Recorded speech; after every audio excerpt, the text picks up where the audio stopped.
High dudes. பெண்களுக்கு பாதுகாப்பே இல்லாத ஒரு 10 நாடுகளை பற்றி இந்த வீடியோ நம்ம டீட்டெயிலாக பார்க்க போகிறோம்.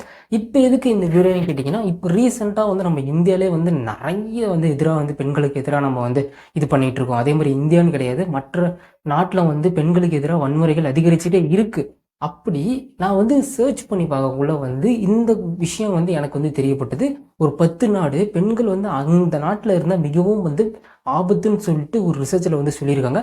இப்போ நான் சொல்ல போகிற கண்ட்ரி எல்லாமே வந்து எந்த வெப்சைட்லேருந்து நான் எடுத்தேன்னு கேட்டிங்கன்னா, ChatGPT வெப்சைட்லேருந்து நான் எடுத்தது. ஸோ அப்படியாப்பட்ட அந்த 10 கண்ட்ரி என்னென்னன்றதை இந்த வீடியோ நம்ம டீட்டெயிலாக பார்க்க போகிறோம். வாங்க வீடியோக்குள்ள போகலாம். ஃபர்ஸ்ட் ஆஃப் ஆல், இந்த கண்ட்ரி இப்போ நான் சொல்ல போகிற கண்ட்ரி வந்து இது இல்லாமல் வந்து இன்னும் ஒரு சில கண்ட்ரிகள்லாம் இருக்குது, நிறைய கண்ட்ரிகள்லாம் இருக்குது. பட் இந்த 10 கண்ட்ரி வந்து மிகவும் ரொம்ப வந்து பெண்களை வந்து அமுத்தி வந்து இது பண்ணுறது, அதாவது பெண்களுக்கு வந்து சுதந்திரமாக எதுவும் பேசுறதில்ல, அதுக்கப்புறம் வந்து பெண்களுக்கு ஒழுங்காக வந்து கல்வி கூட கொடுக்க முடியாத அளவுக்கு இந்த கண்ட்ரிலாம் இருக்குது. அப்படியேப்பட்ட அந்த 10 கண்ட்ரியை தெரிஞ்சுக்கணும் அவளோட இருந்தீங்கன்னா வீடியோ ஸ்கிப் பண்ணாமல் பாருங்கள். ஃபஸ்ட்டு பார்க்க போகிறது ஆப்கானிஸ்தான். ஆப்கானிஸ்தான் உங்களுக்கே தெரியும், இது வந்து ஒரு இஸ்லாம் கண்ட்ரி. ஆஃப்டர் ஒரு 2 இயர்ஸ்க்கு முன்னாடியே வந்து தாலிபான்கள் வந்து ஆப்கானிஸ்தான் வந்து கைப்பற்றினாங்க. அது வந்து எல்லாத்துக்குமே தெரியும். கைப்பற்றினதுக்கு அடுத்து வந்து எல்லா நாடுமே வந்து பயப்பட்டாங்க, என்ன பண்ண போகிறாங்க தாலிபான்கள் அப்படின்னு சொல்லிட்டு. தாலிபான் அரசு இருக்கிறதுக்கு முன்னாடி வந்து அங்கே வந்து பெண்கள் வந்து சுதந்திரமாக இருந்தாங்க, கல்விக்கு போயிட்டு இருந்தாங்க, அதே மாதிரி வேலைக்கும் போயிட்டு இருந்தாங்க. பட் ஆஃப்டர் வந்து தாலிபான்கள் வந்து ஆப்கானிஸ்தான் வந்து கைப்பற்றினதுக்கு அப்புறம் வந்து பெண்களுக்கு எதிராக குற்றம் வந்து அதிகரிச்சிட்டு இருந்தது. அவங்க சொல்றதா இவங்க கேட்கணும். குறிப்பாக சொல்லணும்னா பெண்களுக்கு எதிரான, அதுவும் குழந்தைகள் திருமணம் அதிகமாக நடந்தது. அதுக்கப்புறம் வந்து சின்ன சின்ன விஷயங்கள் கூட வந்து அவங்களுக்கு வந்து கிடைக்கிறது இல்லைன்னு சொல்லப்படுது. அந்த கண்ட்ரியில் இருக்க சின்ன சின்ன பெண்களுக்கும் கிடைக்கிறது இல்லைன்னு சொல்லப்படுது. அதுக்கப்புறம் வந்து திருமணம், அதாவது கண்டமேனிக்கு திருமணம், அதாவது இவங்களுக்கு தெரியாமல் நீங்கள் எதுவும் பண்ணக்கூடாது, இந்த மாதிரி தாலிபான் அரசு முடிவு பண்ணாதான் நீங்கள் வந்து ஒரு திருமணமே வந்து அந்த பெண்ணுக்கு நடைபெறும். அதுக்கப்புறம் வந்து கல்வி அங்கே வந்து போகக்கூடாது, நீங்கள் வந்து படிக்கவே தேவையில்ல அப்படின்ட்டாங்க. அதே மாதிரி வந்து வேலைக்கு நீங்கள் போக தேவையில்ல. அதே மாதிரி குழந்தைகள் திருமணம் அதிகமாக நடந்துட்டு இருக்கு. சின்ன சின்ன விஷயங்கள் கூட வந்து ஆப்கானிஸ்தானில் இருக்க பெண்களுக்கு கிடைக்கிறது இல்லையா. ஆண்களுக்கு விட பெண்களுக்கு ரொம்ப வந்து அங்கே வந்து டம்ப் பண்ணி தான் வந்து ஆப்கானிஸ்தான் நாட்டில் இன்னமும் வாழ்ந்துட்டு இருக்காங்களாம், ஆஃப்டர் தாலிபான்கள் வந்து ஆப்கானிஸ்தான் வந்து கைப்பற்றினதுக்கு அப்புறம். அடுத்து சிரியா. ஆக்சுவலாக இந்த நாடு வந்து முன்ன வந்து ரொம்ப வந்து போரில் அடிபட்டு ரொம்ப வந்து கீழேருந்து வளர்ந்த கண்ட்ரி தான். இந்த கண்ட்ரியில் வந்து பெண்களுக்கு வந்து பாலியல் துன்புறுத்தல், அப்புறம் வந்து பெண்களுக்கு எதிரான வளர்ச்சியை வந்து இவங்க வந்து கீழே வந்து கொண்டு வந்துட்டு இருக்காங்க. பெண்கள் வந்து முன்னேறவே கூடாதுன்னு சொல்லிட்டு இந்த அரசு வந்து இருக்குது. அதே மாதிரி வந்து பெண்களை வந்து கடத்துறது, சின்ன குழந்தைங்களை வந்து கடத்துறது, அதுக்கப்புறம் வந்து பெண்களுக்கு எதிரான வன்முறைகள் ரொம்ப வந்து அதிகமாக வந்து இந்த கண்ட்ரியில் இருக்குது. துஷ்பிரயோகம், பெண்களுக்கு எதிராக வந்து வன்முறைகள், பெண்களுக்கு எந்த ஒரு அடிப்படை வசதியுமே வந்து இங்கே வந்து செஞ்சு தர மாட்டாங்களா இந்த கண்ட்ரியில். அடிப்படை வசதினா இப்போ பேசிக் நீட்ஸ், இப்போ பெண்களுக்கு வந்து என்ன பேசிக் நீட்ஸ்னால், இப்போ வந்து ஏதாவது உடம்பு சரியில்லைன்னு ஹாஸ்பிட்டல் போனோம்ல, இந்த நீடு கூட இந்த கண்ட்ரியில் வந்து கிடையாதான். ஸோ அதனால் வந்து இந்த நாடு வந்து ரொம்ப வந்து பெண்களுக்கு பாதுகாப்பே இல்லாத நாடு. ரொம்ப வந்து இது நீங்கள் மற்ற கண்ட்ரி, இப்போ ஆப்கானிஸ்தான் நீங்கள் எடுத்துக்கிட்டா கூட வந்து அடிப்படையில் இல்லைனா கூட இப்போ ஏதாவது ஒரு விஷயம்னா கூட பண்ணுவாங்க. பட் இந்த கண்ட்ரியில் வந்து அப்படிலாம் எதுவுமே கிடையாதான். ஸோ துஷ்பிரயோகம், பெண்களுக்கு எதிரான பாலியல் வன்கொடுமை, இந்த மாதிரி நிறைய நடக்குதாங்க இந்த சிரியா கண்ட்ரியில். அதனால் இந்த இது வந்து நம்ம 2வதாக பார்க்குறோம். 3வதாக பார்க்குறது கண்ட்ரி என்னன்னு கேட்டிங்கன்னா இந்தியா. நம்ம இந்தியா தாங்க. ஆக்சுவலாக வந்து இந்தியா வந்து பொருளாதாரத்தில் வந்து வளர்ந்துட்டு வர கண்ட்ரியில் வந்து இந்தியா வந்து நம்பர் 1ல் இருக்குது. 2013 வந்து பொருளாதாரத்தில் வந்து நம்ம வந்து மேலே வந்துரும்னு சொல்லிட்டு நிறைய இடத்துல பேசிகிட்டு இருக்கோம். பட் இருந்தாலுமே வந்து பெண்களுக்கு எதிரான குற்றங்கள் வந்து குறையவே கிடையாது. நீங்கள் வந்து அப்போலேருந்து நீங்கள் எடுத்துக்கிட்டீங்கன்னு வச்சுக்கோங்களேன், 2000 நீங்கள் எடுத்துக்கிட்டீங்கனாலே பெண்களுக்கு எதிரான குற்றம் வந்து குறைஞ்சிட்டு வருது. இப்போ ரீசெண்டாக வந்து கொல்கத்தா டாக்டர் கேஸை எடுத்துக்கிட்டோம். அதுக்கப்புறம் நம்ம தமிழ்நாட்டிலே வந்து ஏகப்பட்ட இடத்துல வந்து சின்ன குழந்தைங்களை பாலியல் வன்புறுத்தல், இந்த மாதிரி பெண்களுக்கு சுதந்திரமே கிடையாது. பெண்கள் வந்து என்னதான் வெளியே போயிட்டு வேலைக்கு போயிட்டு வராங்க, அது ஒரு பக்கம் இருந்தாலுமே வந்து தைரியமாக போயிட்டு வராங்களா? ஸோ நைட் டைமில் வந்து அவங்க வந்து பாதுகாப்போடு போயிட்டு வராங்கன்றதான் இங்கே வந்து கேள்விக்குறி. அப்படி இருக்கான்னு கேட்டிங்கன்னா இந்தியாவில் அப்படி கிடையவே கிடையாது.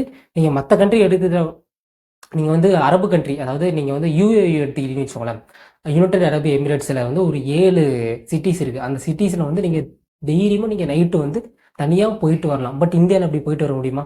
முடியாது. ஸோ அதனால தான் இந்தியா இந்த லிஸ்ட்டில் இருக்கிறது எனக்கு வந்து ஆச்சரியப்படுத்துது, உங்களுக்கும் ஆச்சரியப்படுத்தும் நான் நம்புகிறேன். பிகாஸ் இந்தியா வந்து வளர்ந்துட்டு வர கண்ட்ரி, பட் இருந்தாலுமே வந்து பெண்களுக்கு வந்து பாதுகாப்பு இல்லாத கண்ட்ரியில் லிஸ்ட்டில் வந்து 3வது பிளேஸ் பிடிச்சிருக்கு. ஸோ அடுத்து நம்ம பார்க்க போகிறது சோமாலியா. இந்த கண்ட்ரியில் வந்து நிலையான அரசாங்கம் கிடையவே கிடையாதுங்க. நிலையான அரசாங்கம்னா என்னன்னு கேட்டிங்கன்னா, இப்போ வந்து ஒரு கண்ட்ரி எடுத்துக்கிட்டீங்க, நம்ம இந்தியாவை எடுத்துக்கிட்டிங்கன்னா ஒரு ஸ்டேபிளான ஒரு அரசாங்கம் இருக்குது. இப்போ 5 இயர்ஸில் வந்து ஒரு PM இருக்காங்கன்னா அவங்க தான் வந்து அந்த 5 வருஷமும் PM இருப்பாங்க. இந்தியாவில் எந்த ஒரு தப்பு நடந்தாலும் வந்து அவங்க தான் கேட்கணும், சரியாக நடந்தாலும் அவங்க தான் வந்து சொல்லணும். இந்த மாதிரி அரசாங்கம் வந்து நிலையாக இருக்குது. அது வந்து மற்ற கண்ட்ரியில் இருக்குது. பட் இந்த சோமாலியா கண்ட்ரியில் இந்த மாதிரி நிலையான அரசாங்கம் இல்லாததுனால தான் வந்து கேட்கறதுக்கு தட்டி கேட்க வந்து யாருமே இல்லை. ஏதாவது பெண்களுக்கு எதிரான குற்றம் நடந்தாலும் சரி, குழந்தைகளுக்கு எதிரான குற்றம் நடந்தாலும் சரி, இங்கே வந்து நிறைய வந்து குழந்தைகள் திருமணம் வந்து நிறைய வந்து நடைபெறுதாங்க இந்த சோமாலியா கண்ட்ரியில். அதே மாதிரி வந்து பெண்களுக்கு எதிரான பாலியல் துன்புறுத்தலும் அதிகமாக நடக்கிறது. பட் இதை தட்டி கேட்கறதுக்கு அரசாங்கம் வந்து முன் வரவில்லை. பிகாஸ் இப்போ வந்து நிலையான அரசாங்கம் இல்லாதனால ரீசன் வந்து 3 மாதத்துக்கு வந்து ஒரு அரசாங்கம் சேஞ்ச் ஆகுதுன்னு வச்சுக்கோங்க. இப்போ 3 மாதத்துக்கு முன்னாடியே வந்து ஒரு தப்பு நடக்குது, அடுத்த 3 மாதத்துல வந்து புதிய அரசாங்கம் வந்ததுன்னு வச்சுக்கோங்க, அப்படியே வந்து மூடி மறைச்சிருவாங்க. ஸோ இதனால தான் வந்து இந்த சோமாலியா கண்ட்ரியில் வந்து இன்னும் வந்து பெண்களுக்கு வந்து பாதுகாப்பு இல்லை, அடிப்படை வசதி கூட இல்லை. பெண்கள் வந்து சின்ன குழந்தைங்க கூட இங்கே வந்து துன்புறுத்தல் வந்து அதிகமாக நடந்துக்கிட்டு இருக்கு சோமாலியாவில். அடுத்து பார்க்க போகிற கண்ட்ரி என்னன்னு கேட்டிங்கன்னா காங்கோ. காங்கோ கண்ட்ரி வந்து நீங்கள் கேள்விப்பட்டு இருப்பீங்க. இது வந்து ஒரு ஆஃப்ரிக்கன் கண்ட்ரி தான், ஒரு சின்ன கண்ட்ரி தான். ஆக்சுவலாக வந்து அயன் படத்தில் சம்திங் அந்த போதைப் பொருள்லாம் வந்து சூர்யா வந்து எடுத்துகிட்டு போகல, ஐ திங்க் காங்கோ இந்த மாதிரி ஒரு சம்திங் வரும். ஆக்சுவலாக இந்த கண்ட்ரியில் வந்து மேஜர் வந்து என்னன்னு கேட்டிங்கன்னா, நான் சொன்ன மாதிரி வந்து இங்கே வந்து ஆயுத மோதல், அதாவது இங்கே வந்து மோதல் அதிகமாக இருக்குமா, போர் வந்து அதிகமாக நடக்குமா. அதாவது இப்போ துப்பாக்கி வச்சு இப்போ ட்ரக்ஸுக்கு வந்து மோதல் எப்படி நடக்குதோ அதே மாதிரி வந்து ஆயுதங்களுக்கும் மோதல் நடக்கும். இப்போ என்கிட்ட ஒரு துப்பாக்கி இருக்குன்னா, இன்னொருத்தண்ட ஒரு துப்பாக்கி இருக்குன்னா, அது வந்து எனக்கு வரணும்னு சொல்லிட்டு இந்த மாதிரி ஆயுத மோதல் அதிகமாக வந்து எங்கள் காங்கோ நாட்டில் வந்து நடைபெற்று இருக்கிறதுனால இங்கே வந்து பெண்களுக்கு எதிரான குற்றங்கள் அதிகரிச்சிட்டு இருக்கு. இப்போ ஆயுத மோதல்னா உங்களுக்கு தெரியும், நிறைய பேர் சுட்டு தள்ளி நிறைய பேர் இறக்கறதுக்கு கூட சான்சஸ் இருக்கு. அண்ட் தென் இங்கே இன்னொரு என்னன்னா, இந்த கண்ட்ரியில் வந்து நீங்கள் தப்பு பண்ணிட்டீங்கன்னா உங்களை வந்து கேட்க ஆள் இல்லையா. ஆக்சுவலாக நீங்கள் தப்பு பண்ணிட்டீங்கன்னா உங்களை வந்து கேட்கவும் மாட்டாங்களா. அந்த அளவுக்கு இந்த கண்ட்ரியில் வந்து நீங்கள் குற்றமே செஞ்சாலுமே வந்து உங்களை வந்து தண்டிக்கவே மாட்டாங்களாம். அந்த அளவுக்கு இந்த நாட்டோட அரசு இருக்குது. உலகில் கற்பழிக்கும் நகரம் என்று அழைக்கப்படும் என்னன்னு கேட்டிங்கன்னா, காங்கோ நாட்டை வந்து கற்பழிக்கும் நகரம் என்று அழைக்கப்படுதாங்களாம். அந்த அளவுக்கு பார்த்துக்கோங்க இந்த நாடு வந்து எவ்வளோ இதாக இருக்குன்னு சொல்லிட்டு. இந்த லிஸ்ட்டில் நம்ம வந்து அடுத்து பார்க்க போகிறது நாடு என்னன்னு கேட்டிங்கன்னா, நம்ம பக்கத்தில் இருக்க நாடு தான் பாகிஸ்தான். ஆக்சுவலாக வந்து நம்ம வந்து எதிரின்னு சொல்லிட்டு இருப்போம். ஆனால் அந்த நாட்டிலேயே வந்து பெண்களுக்கு வந்து வன்முறைகள் வந்து அதிகரிச்சுட்டு தான் இருக்குது. அது எந்த முறைன்னு கேட்டிங்கன்னு வச்சுக்கோங்களேன், பெண்களுக்கு குடும்ப வன்முறை, அதாவது குடும்பத்திலே வந்து அவங்களுக்கு வந்து வன்முறை அதிகமாக நடக்குது. அதுக்கப்புறம் வந்து ஆசிட் தாக்குதல், அப்புறம் வந்து குழந்தைகள் திருமணம், அதுக்கப்புறம் வந்து பாலியல் வன்கொடுமை, இந்த மாதிரி பாகிஸ்தான் நாட்டிலே வந்து பெண்களுக்கு எதிரான குற்றங்கள் அதிகரிச்சுட்டு வருது. அதுக்கப்புறம் வந்து சட்ட அமைப்புகளும் வந்து பெரும்பாலும் பெண்களை வந்து பாதுகாக்க தவறுதான். சட்ட அமைப்புகள்லாம் வேற ஒன்றும் கிடையாது. இப்போ வந்து கவர்மெண்ட் இருக்குல்ல, ஸோ பாகிஸ்தான் கவர்மெண்ட்டே இருக்குல்ல, ஸோ அவங்களே வந்து பெண்களுக்கு எதிரான குற்றத்தை வந்து இவங்க வந்து நடந்தால் கூட பெருசாக கண்டுக்கிறது இல்லையா. ஸோ அதனால தான் வந்து பாகிஸ்தான்லேயே வந்து பெண்களுக்கு எதிரான குற்றங்களை வந்து அதிகரிச்சுட்டு வருது. அதனால தான் வந்து இந்த லிஸ்ட்டில் வந்து பாகிஸ்தான் நாடு இடம்பெற்றிருக்கு. அப்படியாப்பட்ட இந்தியாவே இடம்பெற்றிருக்கு போல பாகிஸ்தான் இடம்பெற்ற காரணம் நமக்கே தெரியும். ஸோ இந்த லிஸ்ட்டில் வந்து பாகிஸ்தான் வந்து 6th பிளேஸை பிடிச்சிருக்கு. 7th பிளேஸில் ஏமன். ஸோ ஏமன்றது ஒரு சின்ன கண்ட்ரி தான். ஸோ இந்த நாட்டில் வந்து உள்நாட்டு போகிறனால வந்து பெண்கள் வந்து அதிகமாக வந்து வன்முறைக்கு வந்து ஈடுபட்டுருக்காங்க. அதே மாதிரி வந்து பாலியல் துன்புறுத்தல், அதுக்கப்புறம் வந்து குழந்தைகள் திருமணமும் இந்த நாட்டில் வந்து அதிகரிச்சுட்டு வரதுனால வந்து சுகாதாரம், அப்புறம் வந்து கல்வி அடிப்படை கல்வியே வந்து பெண்களுக்கு வந்து இந்த நாட்டில் வந்து கொடுக்கறது இல்லையா.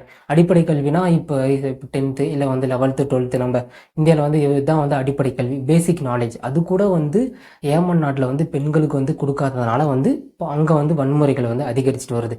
ஏன் அதிகரிச்சுட்டு வருதுன்னு கேட்டிங்கன்னா, இப்போ வந்து அவங்க வந்து பேசிக் நாலேஜ் தெரிஞ்சுக்கிட்டா கண்டிப்பாக வந்து அவங்க வந்து மேலே போயிடுவாங்க.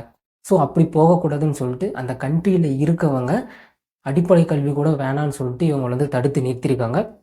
அண்ட் தென் ஸோ இதுக்கப்புறம் வந்து நிறைய துஷ்பிரயோகம் வந்து பெண்களுக்கு எதிராக வந்து நடைபெற்றுட்டு வருதாங்க. ஸோ இந்த ஏமன் கண்ட்ரியில் ஸோ ஒன்றுக்கு ஒன்றும் இல்லை, பாகிஸ்தானும் ஏமன் கண்ட்ரியும் வந்து சேமில் தான் இருக்குது. லிஸ்ட்டில் வந்து 8th பிளேஸ் பிடிச்சிருக்கிறது தெற்கு சூடான்.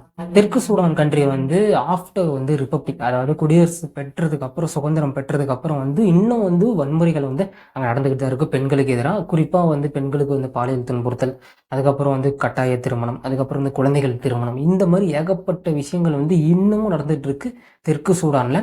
இதுக்கு எதிராக வந்து அவங்களுக்கு வந்து கட்டமைப்பு இல்லை. கட்டமைப்பு இல்லாதனால பெண்களுக்கு இந்த கண்ட்ரியில் வந்து பாதுகாப்பே கிடையாது. கட்டமைப்புனா என்னன்னு சொல்கிறதுனா, இப்போ பெண்களுக்குன்னு எதிராக வந்து ஒவ்வொரு நாட்டிலையும் வந்து ஒரு இது இருக்கும் சரிங்களா. ஸோ ஏதாவது பெண்களுக்கு எதிரான குற்றங்கள் நடந்தால் அங்கே போய் சொன்னால் அவங்க வந்து யார் வந்து இது பண்ணாங்களோ சொல்லிட்டு அவங்க மேலே வந்து ஆக்ஷன் எடுப்பாங்க. பட் அந்த மாதிரி எதுவுமே வந்து இந்த தெற்கு சூடான் கண்ட்ரியில் இல்லாதனால வந்து பெண்களுக்கு இங்கே பாதுகாப்பு கிடையாது. இது 8th லிஸ்ட்டில் பிடிச்சிருக்கு. ஸோ 9th லிஸ்ட்டில் வந்து மத்திய ஆப்பிரிக்க குடியரசு. ஸோ இந்த கண்ட்ரி வந்து இந்த கண்ட்ரி வந்து ஒரு மோதல்கள், அதுக்கப்புறம் வந்து சட்டம் ஒழுங்கு சீர்குலைத்தல், பெண்களுக்கு எதிரான பாலியல் வன்முறை அதிக அளவில் நடைபெற்றிருக்கிறது. அப்புறம் வந்து இங்கே அதே மாதிரி தாங்க. ஸோ ஏகப்பட்ட இடத்துல வந்து இதே மாதிரி தான். ஸோ என்ன நடக்குதுன்னா, பெண்களுக்கு எதிரான பாலியல் துன்புறுத்தல் இந்த மாதிரி நடக்கிறது இருக்கிறதுனால தான் இந்த கண்ட்ரிலாம் வந்து பெண்களுக்கு வந்து சேஃப் இல்லாத கண்ட்ரியே வந்து இடம்பெற்றிருக்கு. ஸோ இந்த லிஸ்ட்டில் 9வது பிளேஸில் இது பிடிச்சி. ஃபைனலாக நம்ம பார்க்க போகிற கண்ட்ரி வந்து மெக்சிகோ. ஸோ இந்த கண்ட்ரியில் வந்து சொல்லும்படியெல்லாம் எதுவுமே இல்லைங்க. பட் பெண்களுக்கு எதிராக கொலைகள் வந்து அதிகமாக நடக்கும். கொலைகள் மீன்ஸ் அதாவது பாலியல் துன்புறுத்தல் செய்யப்பட்டு இங்கே வந்து கொலைகள் அதிகமாக நடைபெறுமா. அப்புறம் வந்து மனித கடத்தல், அப்புறம் வந்து குடும்ப வன்முறைகள் ஆகியவை இங்கே வந்து அதிகமாக இருக்கும். இன்னொன்று இந்த மெக்சிகோ கண்ட்ரியில் வந்து ஊழல்கள் வந்து அதிகமாக இருக்கும். இந்த கண்ட்ரிலையுமே ஒழுங்காக வந்து கட்டமைப்பு இல்லை. பெண்களுக்கு எதிராக குற்றங்கள் நடந்தால் ஒழுங்காக வந்து அதிக ஆதாரபூர்வமான இது இருந்தாலுமே வந்து எந்த ஒரு சட்ட நடவடிக்கையும் எடுக்காததுனால இந்த கண்ட்ரி வந்து இந்த லிஸ்ட்டில் வந்து 10வது பிளேஸில் பிடிச்சிருக்கு. பட் இது வந்து ரொம்ப ரொம்ப ரேர். சரிங்களா? மெக்சிகோவில் வந்து பெண்களுக்கு எதிரான வந்து குற்றங்கள் வந்து ரொம்ப ரேர். பட் அப்படி வந்து பெண்களுக்கு எதிரான குற்றங்கள் வந்து நடைபெற்றாலுமே அங்கே வந்து சட்டப்பூர்வமாக வந்து நடவடிக்கை எடுக்கிறதும் ரொம்ப ரேர். ஸோ அதனால் வந்து இந்த லிஸ்ட்டில் வந்து இது வந்து 10வது பிளேஸில் பிடிச்சிருக்கு. ஸோ அதனால தான் வந்து இந்த கண்ட்ரிலேயும் வந்து பெண்கள் வந்து சுதந்திரமாக வாழ முடியாதுன்னு வந்து சொல்கிறாங்க. இப்போ நான் சொன்ன 10 கண்ட்ரியில் உங்களுக்கு வந்து எந்த கண்ட்ரி சொல்லுவக்குள்ள வந்து ரொம்ப வந்து ஆச்சரியத்தை ஏற்படுத்தினது? ஸோ இந்த கண்ட்ரியில் வந்து பெண்கள் வந்து ரொம்ப இதாக தான் வாழணுமா அப்படின்னு சொல்லிட்டு உங்களுக்கு தெரிஞ்சுக்கணும்னு நான் நினைக்கிறேன். இதில் நம்ம இந்தியாவே இருக்குது. ஆப்வியஸாக வந்து நம்ம இந்தியாவே இருக்குது. ஸோ இந்த 10 கண்ட்ரியில் வந்து பெண்கள் வந்து தினம் தினம் வந்து கஷ்டப்பட்டு தான் வந்து வாழ்ந்துக்கிட்டு இருக்காங்க. ஸோ இந்த வீடியோவில் வந்து நீங்கள் என்ன தெரிஞ்சுக்கிட்டீங்கன்றது கீழே கமெண்ட் செக்ஷனில் கமெண்ட் பண்ணுங்கள். ஸோ இதை தாண்டி வந்து இன்னும் ஒரு சில கண்ட்ரிகள்லாம் இருக்குது. பட் மேஜராக வந்து இந்த 10 கண்ட்ரி தான் வந்து டாப் 10 லிஸ்ட் இருக்குது. ChatGPTயோட வெப்சைட்லேருந்து எடுத்தது. ஸோ இந்த வீடியோ பற்றி நீங்கள் என்ன நினைக்கிறீங்கன்றதை மறக்காமல் கீழே கமெண்ட் செக்ஷனில் கமெண்ட் பண்ணுங்கள். ஸோ அடுத்த ஒரு சூப்பரான கண்டென்ட்டோட நான் வந்து உங்களை பார்க்குறேன். Stay safe, stay happy, Tata.